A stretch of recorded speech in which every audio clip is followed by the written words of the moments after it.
A paz de nosso Senhor Jesus Cristo aos prezados irmãos e ouvintes da Palavra de Deus. Hoje, domingo, 1º de agosto de 2021, vamos dar continuidade aos nossos estudos da Escola Bíblica Dominical, que neste trimestre estamos estudando o plano de Deus para Israel em meio à infidelidade da nação. E chegamos à lição de número 5, que vai falar sobre o reinado de Acasias. O texto bíblico para a nossa meditação está lá no segundo livro dos Reis, no capítulo 1, do verso de 1 a 6, que diz assim a palavra de Deus. E depois da morte de Acabe, Moabe se revoltou contra Israel, e caiu Acasias pelas grades de um quarto alto que tinha em Samaria. E adoeceu e enviou mensageiros e disse-lhes: Ide perguntai a Baal-zebube, Deus de Ecrom, se sararei desta doença. Mas o anjo do Senhor disse a Elias, o tisbita: Levanta-te, sobe para te encontrares com os mensageiros do rei de Samaria e dize-lhes: Porventura não há Deus em Israel para irdes consultar a Baal-zebube, Deus de Ecrom?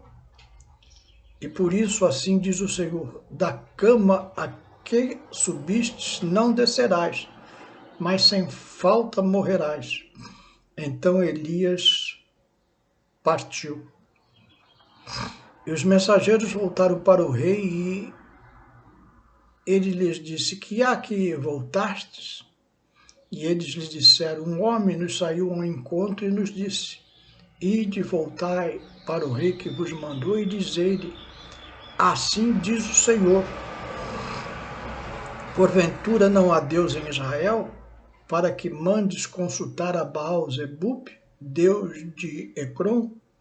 Portanto, da cama que subistes, não descerás, mas sem falta morrerás. Vamos fazer uma breve oração, pedindo a graça de Deus sobre o nosso estudo. Senhor meu Deus, aqui estamos, Senhor, diante da Tua presença, para a meditação nesta palavra, Senhor. Nos dá da Tua graça, Senhor. Nos orienta pelo Teu Santo Espírito. É o que te pedimos em nome de Jesus. Amém. Nós estamos vendo nas lições que antecederam a esta, se você não estudou as lições anteriores, você pode ir na playlist do nosso canal e lá você vai encontrar um tópico sobre a escola dominical, onde estarão os vídeos das lições anteriores. Nós estudamos que o reino de Israel foi dividido após a morte de Salomão. Roboão, seu filho, assumiu o trono, mas nesse momento histórico houve uma divisão e Jeroboão passou a reinar sobre as tribos do norte. Então, o reino de Israel ficou dividido em dois reinos, o reino do sul, também conhecido como Judá, e o reino do norte, também conhecido como Israel. E na lição de hoje, já no segundo livro de Reis, nós vamos chegar ao 8º rei de Israel, que foi Acasias. Acasias era filho de Acabe, e com a morte de Acabe,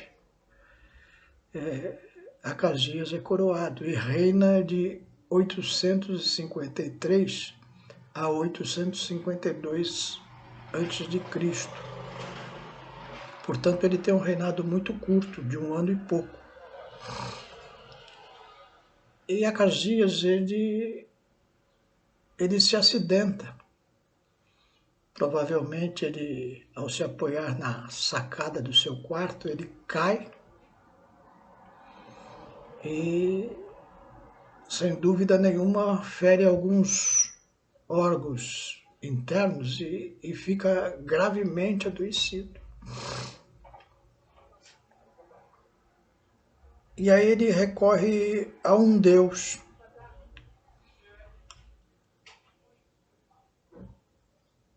Na hora da morte, na hora da dificuldade, é comum buscarmos uma salvação de fora. E neste momento é muito importante nós termos consciência do Deus a quem servirmos. Acasias ele foi ensinado na doutrina da sua mãe, Jezabel, que era idólatra. Jezabel era uma filisteia, filha do rei de Ecrom, terra do gigante Golias, que desafiou o rei de Israel, Saul, no tempo de Davi. E ela ensinou o seu filho na doutrina dos seus deuses. A palavra de Deus é muito clara. Ensina o teu filho no caminho que deve andar e quando ele for adulto ele não vai se desviar dele. Então é muito importante você que é cristão ensinar o seu filho na doutrina certa. Porque um dia ele fica adulto.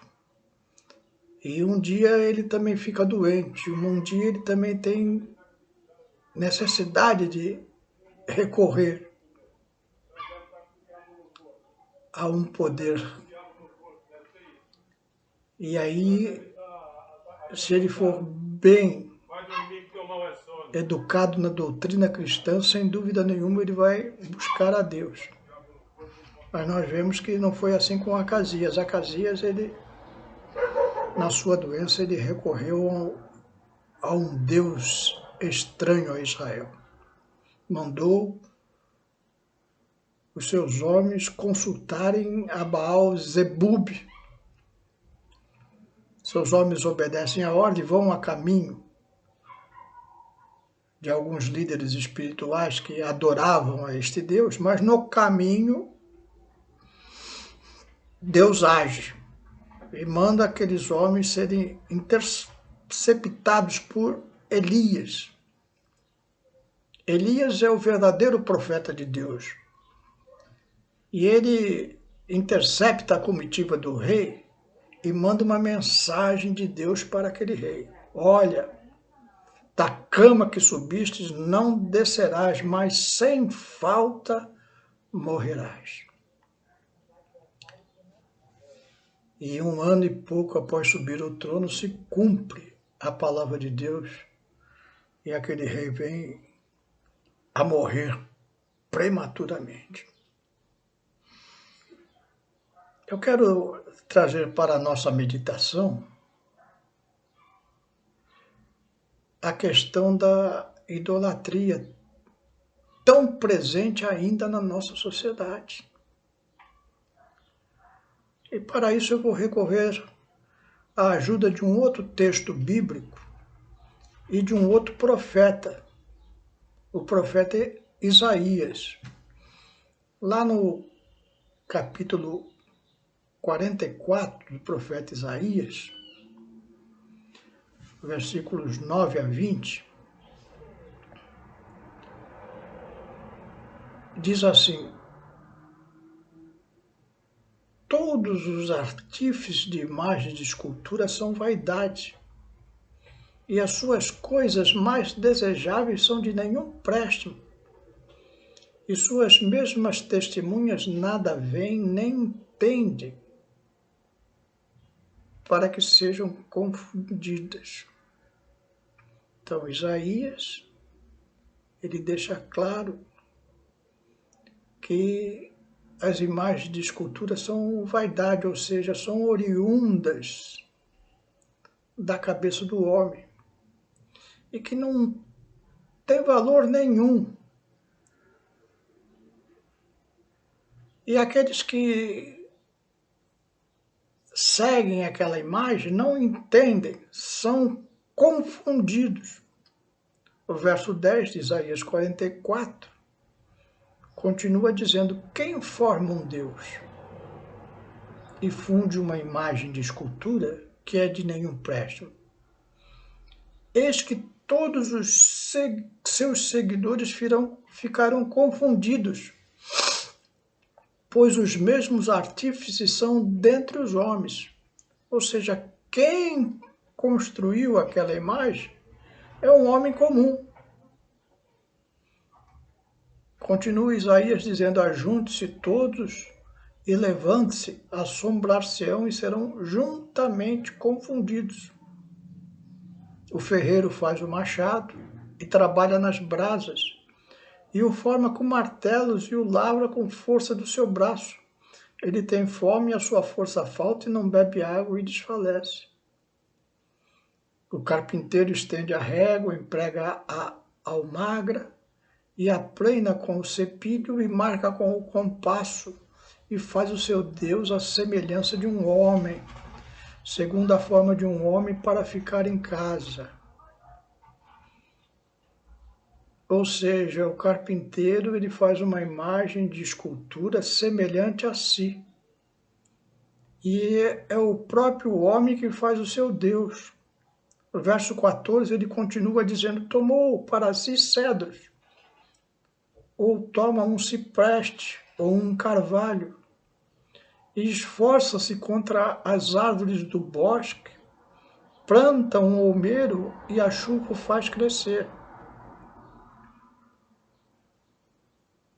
Então servirão ao homem para queimar, com isso se aquenta e coze o pão, e também faz um Deus e se prostra diante dele, fabrica uma imagem de escultura e ajoelha-se diante dele. O que Isaías está dizendo? Olha, o homem vai e planta uma árvore. Essa árvore cresce num bosque. E aí a chuva que Deus deu a faz crescer. E a semente da árvore que Deus criou faz aquela árvore crescer. E para que serve aquela árvore? Aquele homem vai lá, corta aquela árvore. E no tempo frio como o nosso que estamos vivendo, ele corta a madeira, faz uma fogueira, ou como nos tempos modernos hoje temos uma lareira. A pessoa queima aquela madeira e se aquenta. E também serve para cozinhar. Fogão naquele tempo era lenha, ainda existe em alguns lugares esses fogões a lenha. A pessoa vai, coloca a madeira, queima e faz a comida. Então ela serve para se aquecer e serve para cozinhar um alimento ou esquentar. E aí esse mesmo homem faz um Deus e dessa madeira, de alguma parte dessa madeira, faz uma escultura e se ajoelha diante dela. No verso 16, ele continua: metade queima e com outra metade come carne, assa e faces, também se aquenta e diz: olha, já me aquentei, já vi o fogo. Então do resto faz um Deus uma imagem de escultura, ajoelha-se diante dela e se inclina e lhe dirige a sua oração e diz: livra-me, porquanto tu és o meu Deus. Veja quanta confusão! Aquela madeira que serviu para esquentar o corpo, que serviu para esquentar o alimento, agora Com um pedaço dela, o homem faz um Deus e se ajoelha diante dela. Não é absurdo isso? No verso 18 ele fala, nada sabe nem entende, porque se lhe untaram os olhos para que não vejam e o coração para que não entendam. Ou seja, é algo lá do coração. Verso 19, ele continua, nenhum deles toma isso a peito e já não tem conhecimento nem entendimento, para dizer, metade queimei e cozi pão sobre as suas brasas, e assei sobre elas a carne, comi, e farei eu do resto uma abominação. Ar-me-ei eu ao que saiu de uma árvore, apacenta-se de cinza o seu coração, enganado desviou de maneira que não pode livrar a sua alma, nem dizer, não há uma mentira na minha mão direita. Então Elias, ou melhor dizendo, o profeta Isaías, faz um retrato cruel, claro, objetivo, de como age o idólatra.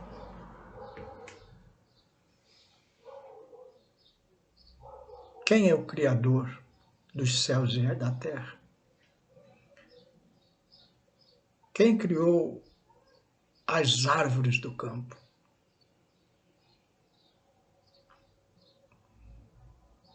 Deus.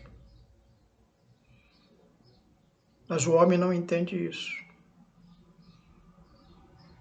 Soberba, o engano, a confusão toma conta do seu coração e ele vai lá e corta aquela árvore que foi dada por Deus para o seu bem e faz um mal.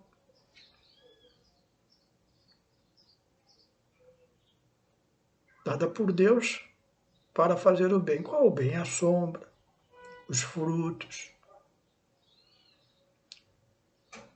o próprio aquecimento, o cozer da comida. Tudo isso são coisas que Deus fez para o homem, para abençoar o homem.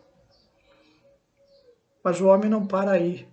O homem quer ser mais que Deus. Então ele pega um pedaço dessa madeira e esculpe e faz um Deus. E depois se prostra diante daquele Deus. Tem um perigo tremendo nessas coisas, porque aquela madeira não vale nada. Aquele ídolo não vale nada. Muitas vezes, na minha jornada pastoral, fui convidado a ir à casa de irmãos recém-convertidos que tinham em suas casas ídolos, imagens, não só católicas, mas também espíritas.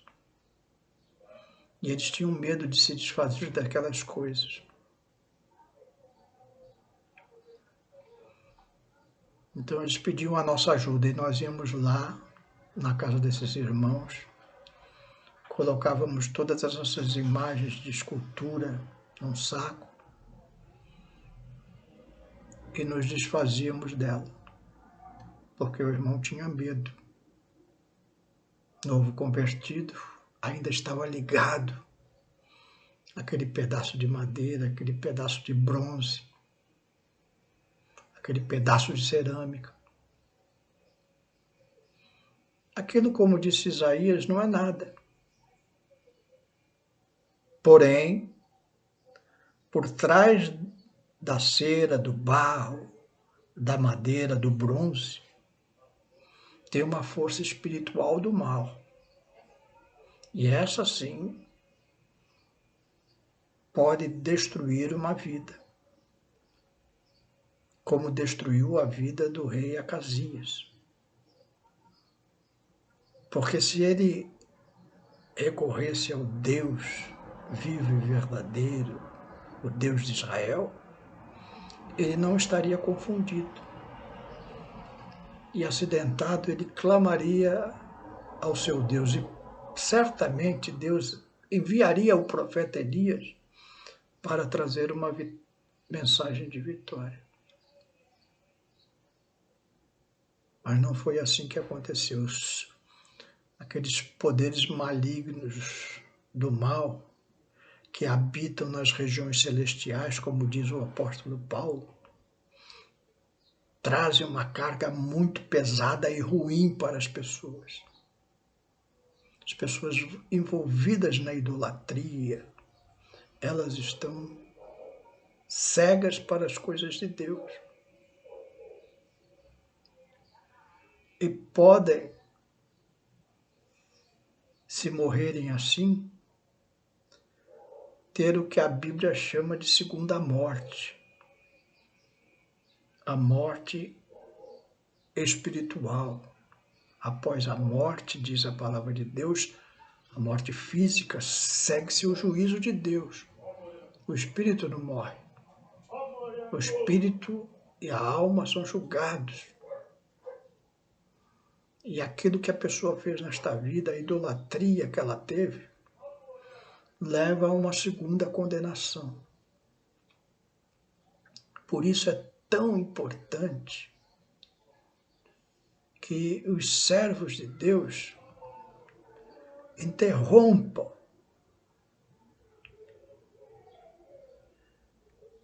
esse caminho de idolatria que tem no coração das pessoas que não conhecem a Deus.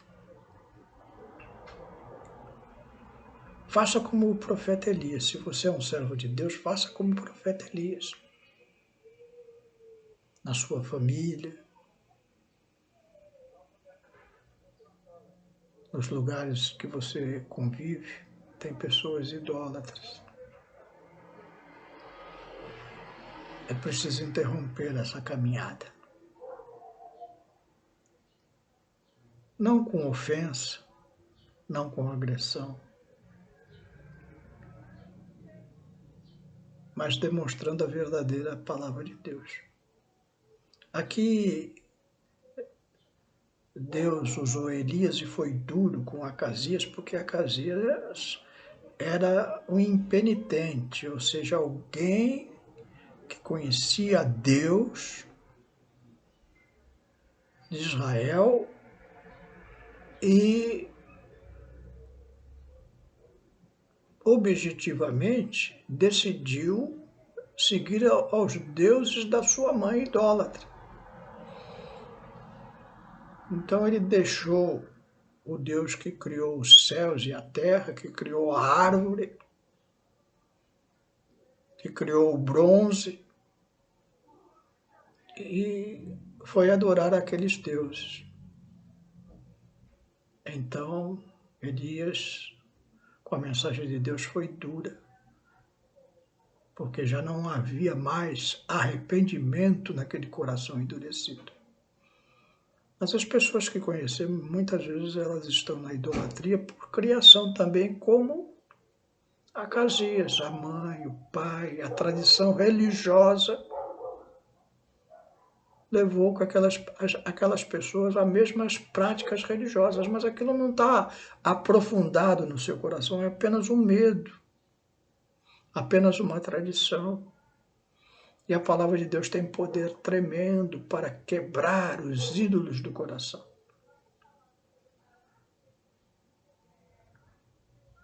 Então, leve a mensagem de Deus, não tenha receio.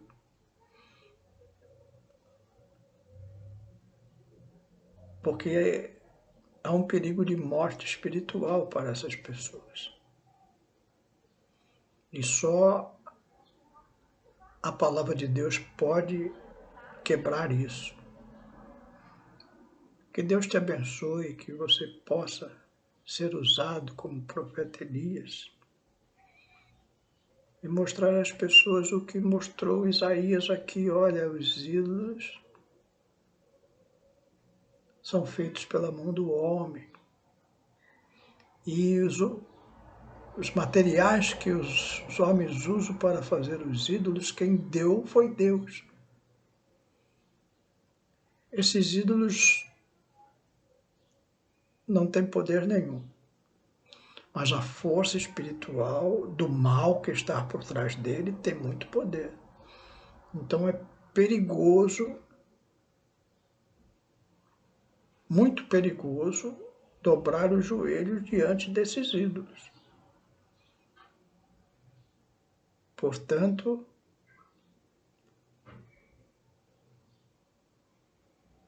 é momento de termos consciência disso. Se você que está escutando esta mensagem ainda abriga ídolos em sua casa, não tenha medo deles. Nem a madeira, nem o bronze pode fazer mal nenhum.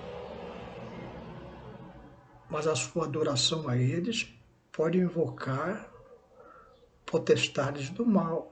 E essas potestades têm poder para destruir a sua vida. Não só a sua vida física, mas a sua vida espiritual. E um dia você vai comparecer diante de Deus. E aí não há justificativa para a sua rebelião a Ele. Que esta palavra simples possa entrar no seu coração e você realmente tomar uma atitude diante de Deus. Dobre os seus joelhos não diante de uma estátua, mas diante de Deus e peça misericórdia. Senhor, perdoa os meus pecados, me livra da idolatria. Procura um aconselhamento pastoral e se você tem ídolos, objetos na sua casa que você tem medo de se desfazer deles, peça para um pastor, para alguém que tem uma vida espiritual sadia diante de Deus, te ajudar nessas coisas. E você vai alcançar grande vitória. E a sua vida se tornará outra. Isso é verdadeiro. Porque é isso que diz a palavra de Deus. Que Deus possa estar abençoando a nós todos. Vamos orar. E outra vez repito, se você tem abrigado na sua casa ídolos, dobre os seus joelhos agora, arrependido, e peça a misericórdia de Deus. Vamos orar. Senhor meu Deus, te agradecemos, Senhor, por esta palavra, esta lição contida no livro de Reis com o profeta Elias e também o contido no livro do profeta Isaías, Senhor, que nos mostra tão claramente os perigos da idolatria. Ajuda a tua igreja, Senhor, para que com mansidão possa pregar a tua verdade para os seus parentes, para os seus amigos,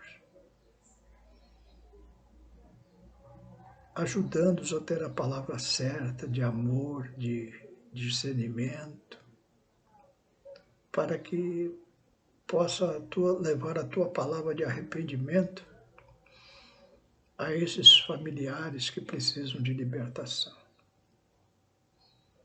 Também te clamamos, Senhor, por aquele que está ouvindo esta palavra